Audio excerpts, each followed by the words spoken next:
Welcome back to this Wednesday night edition of News Geelong. As we head to the sport, we'll go to the cricket field now, catching up with North Geelong's Brad Scown. At the magnificent North Geelong cricket ground, where ladder leaders North Geelong are playing the Geelong West Rams. It's a real battle, with North Geelong leading by 46 runs over the second innings with 7 second wickets in hand. Brad Scown joins us. A very close and intentional match, Brad. Yeah, it is at the moment. Hopefully we can get a few more runs on the board and send them back in. Last week, all out for 80. What was the problem? Probably a bit intent with the bat, I reckon. Just a bit unsure what was happening, but just kept losing wickets at wrong times.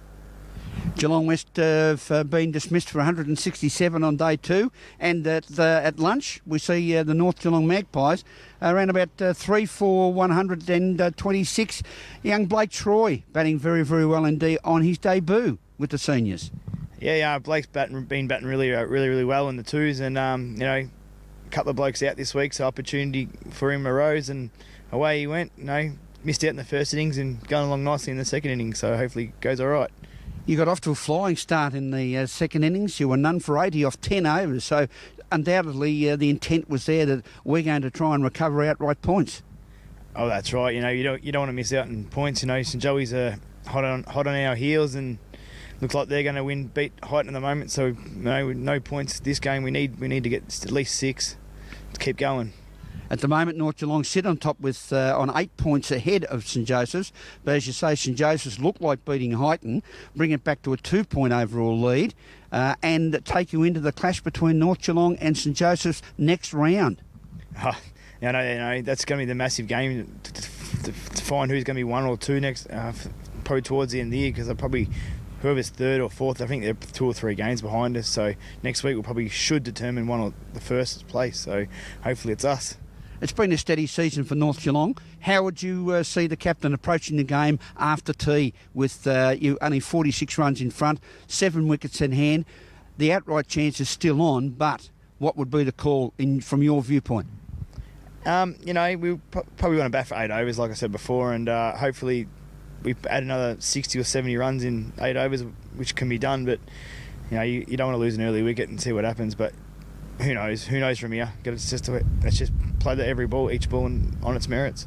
You had 120 odd runs in front, and then the nice red cherry in your hand particularly, and others. Your bowling attack has been consistent. Yes, it has. It's probably been really, really consistent with Kingy's going nicely.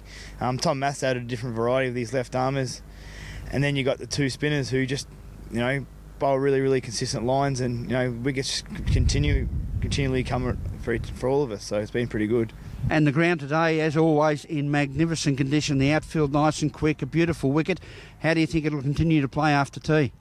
Oh, hopefully it deteriorates really, really quickly when we're bowling. But you don't know. Hopefully West, mentally aren't ready to bat again. Hopefully, so.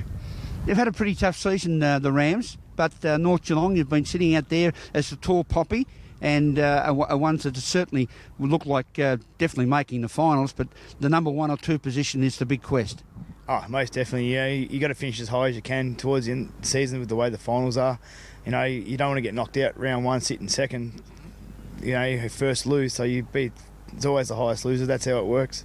So you need to be going into the second week as high as you can. Brad Scown, thank you very much for your time. Congratulations on your career so far. May it continue for many more to come, and I'm sure the North Geelong Cricket Club would appreciate that as well, and good luck for today and the rest of the season. Thanks, Rollo. Thanks, Fano. Enjoy. Thanks. Thank you for that, Brad. As we head to the Avalon Raceway, let's now catch up with Russell and Glenda Bent.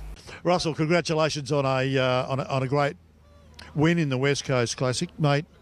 That car, right from the start, you had control of the race, and it looked perfect all night. Yeah, it's a brand new car, and I've been making a lot of changes each meeting.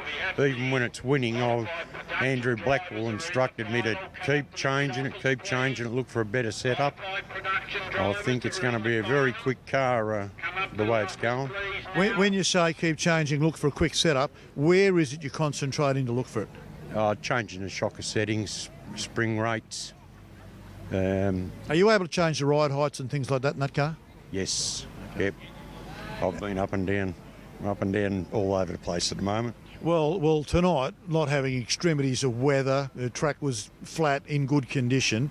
I guess it was a lot easier to find the hot spot tonight for the car to work, especially for 20 laps. Yeah, I had a pretty good idea of what it was like after the Christmas Cup I run here, and I tried tonight. I set the left-hand front shocker a little bit too hard, but it's not a quick job to get the shocker out, and so I had to make adjustments on the rest of the car to try and compensate for what I really wanted to do at the front left. Okay, but that car also looked strong in the engine. The horsepower looked to be in the right place.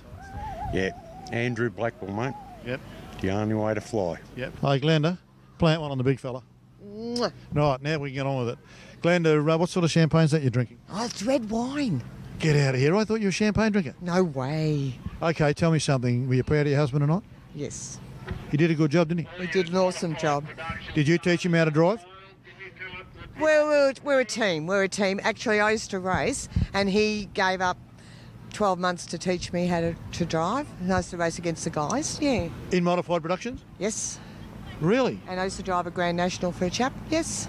A Grand National? Yes, which is Yeah, I what know they what a call Grand- the late. I know what a late Grand model National na- is. Yeah, for Yep. Max to Jersey. Max to Jersey. Gee, what an old I used to race against Max to Jersey. There you go. Yeah. I used to drive his car. Gee whiz, eh? And they had a thing when Speedball was still around, and they invited June Orish and myself to Yes. race against two other guys, and yeah. I remember June Irish. Yes. And there was Heather. Orish. Heather, That's yeah. her sister. Yes. Yeah?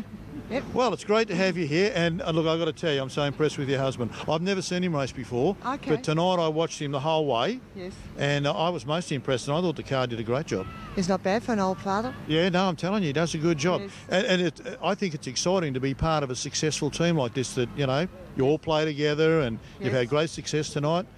And he was telling me about how he's working the suspension and everything. I think that's great. Yes, it is. Thanks for that, Jimmy, and well done to the Bents. Well, you can see plenty more sports replays on our YouTube channel on Guest Media. Until then, back to you, Rollo. Can't wait to find out the weather. Thank you, Alex, for another sports report as we look forward to your next set of sports news on Friday night in News Geelong at 6:30 here on Channel 31 Digital 44. And now to the weather outlook for Geelong and the Surf Coast over the next few days. Tomorrow will be a partly cloudy day with southeasterly winds becoming light in the afternoon. We expect to top around 30 degrees as the cloud clears.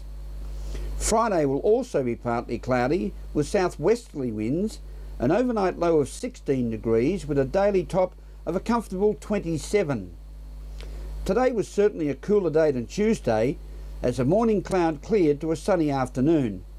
There was some early morning drizzle down on the Surf Coast before the sun broke through as we reached a top temperature of a comfortable 23 around 12 noon. That's a Bureau of Meteorology outlook for Geelong and the Surf Coast expected over the next few days. And that's News Geelong for tonight, program 344. Thank you for being with us as we continue to promote the many positives from our city of Greater Geelong, the Bellarine and the Surf Coast. We're proud of what we present. To our good friend from Geelong West, Sir William Polworth, OAM, recovering in Geelong Hospital following a hip replacement. Hope as all is well and you are following the physiotherapist's advice. And Billy, from your next door neighbour, Kevin Kirby, OAM, and all of us here at News Geelong, take your time and smell the flowers. From all the team at News Geelong, have a pleasant evening. See you on Friday evening, same time, same place, and have a very good night.